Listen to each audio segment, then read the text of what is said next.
ગુજરાતમાં ફરી એકવાર હવામાન પલટાની દહેશત વર્તાઈ રહી છે। રાજ્યમાં કાળઝાળ ગરમી વચ્ચે હવામાન નિષ્ણાંત આંબાલાલ પટેલ છે તેમના દ્વારા કમોસમી વરસાદની આગાહી કરવામાં આવી છે। આગામી 48 કલાક બાદ રાજ્યના લોકોને અસહ્ય ગરમીમાંથી થોડી રાહત મળશે, પરંતુ આ રાહત ખેડૂતો માટે આફત બનીને આવી શકે છે। નમસ્કાર, સ્વરાજમાં આપનું સ્વાગત છે। હું મયુર। હવે આંબાલાલ પટેલ છે તેમના દ્વારા જણાવ્યું છે કે 18 માર્ચથી ગુજરાતમાં છૂટાછવાયા વરસાદની શક્યતા છે। ખાસ કરીને 18 થી 21 માર્ચ દરમિયાન રાજ્યના અનેક ભાગોમાં માવઠાની આગાહી કરવામાં આવી છે, જેમાં ઉત્તર ગુજરાતના વિસ્તારોમાં કરા સાથે ભારે વરસાદ પડવાની શક્યતા છે।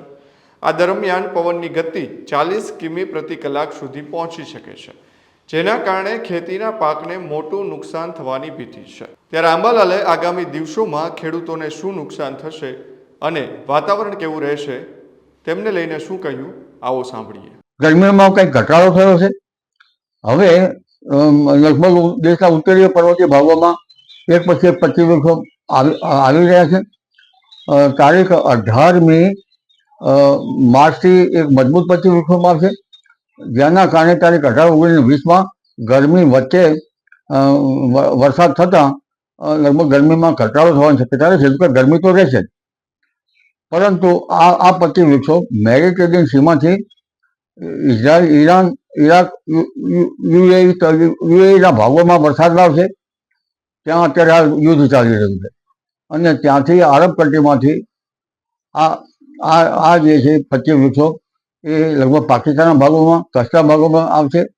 આ મજબૂત પ્રતિવૃક્ષોના કારણે દેશના ઉત્તરીય પર્વતીય પ્રદેશોમાં ભારે વરસાદ થવાની શક્યતા છે, હિમવર્ષા થવાની શક્યતા રહે છે, કરા પડવાની શક્યતા રહે છે, પવનની ગતિ રહેવાની શક્યતા રહે છે। લગભગ ઉત્તર ભારતના ભાગોમાં અમે આ પ્રતિવૃક્ષો એક પછી એક પ્રતિવૃક્ષોની ગણતરી કરી હમણાં તો 38 થી 40 મિલીમીટર જેટલો વરસાદ થવાની શક્યતા રહે છે। મેદાની ભાગોમાં 20 મિલીમીટર અને ત્યાંના મેદાની ભાગોમાં લગભગ ત્યાંથી ઓછો વરસાદ થવાની શક્યતા રહે છે। લગભગ ગુજરાતના જે રાજસ્થાનના સંલગ્ન ભાગોમાં છે, રાજસ્થાનમાં વરસાદના કારણે રાજસ્થાનના સંલગ્ન ભાગોમાં પણ વરસાદ થવાની શક્યતા છે। પાટણ, સમી હારીજ અને મહેસાણાના કેટલા ભાગમાં વરસાદ થવાની શક્યતા છે। સાબરકાંઠાના ભાગોમાં વરસાદ થવાની શક્યતા રહે છે। અરવલ્લી તેમજ પંચમહાલના ભાગમાં વરસાદ થવાની શક્યતા રહે છે અને દક્ષિણ ગુજરાતના ભાગોમાં વરસાદ થવાની શક્યતા રહે છે। પશ્ચિમ સૌરાષ્ટ્રના ભાગોમાં પણ વરસાદ થવાની શક્યતા રહે છે। પરંતુ આ વરસાદ લગભગ 1 કે 2 દિવસ જ રહેવાની શક્યતા રહે છે, કદાચ 20 તારીખ સુધીમાં રહી શકે। ત્યારબાદ એક તારીખ 26મી માર્ચથી પુનઃ પ્રતિવૃક્ષો આવશે। એક પછી એક પ્રતિવૃક્ષો આવતા 26મી માર્ચથી હવામાં બદલાવ આવશે, જે એપ્રિલની શરૂઆત સુધીમાં હવામાં બદલાવ આવવાની શક્યતા રહે છે। ત્યારબાદ એપ્રિલ માસમાં પણ પ્રી મોન્સૂન એક્ટિવિટીનો વરસાદ થવાની શક્યતા રહે છે।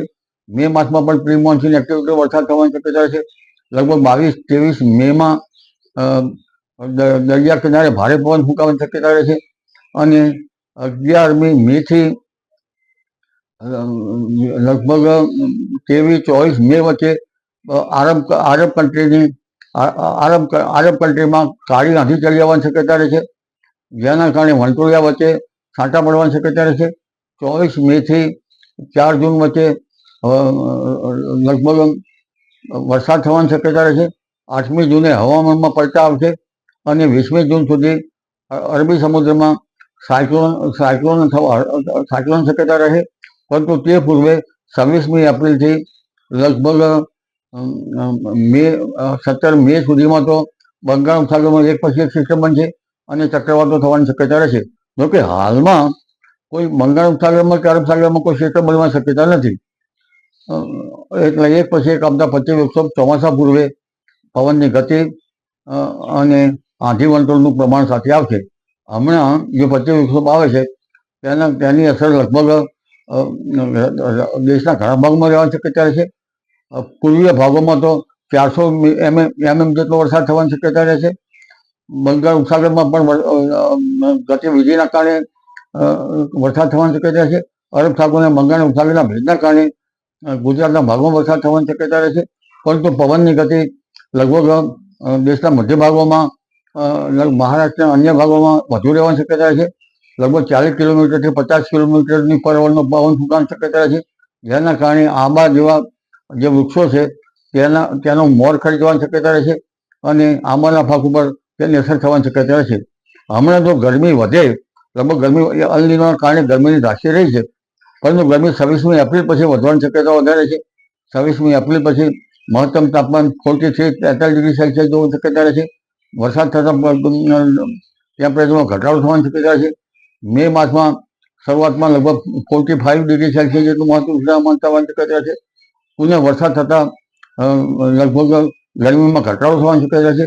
એટલે ગરમીમાં વધઘટ અને એક પછી એક સિસ્ટમોના એક પછી એક લગભગ પ્રી મોન્સૂન એક્ટિવિટીના કારણે વરસાદ થવાની શક્યતા રહેશે. જી.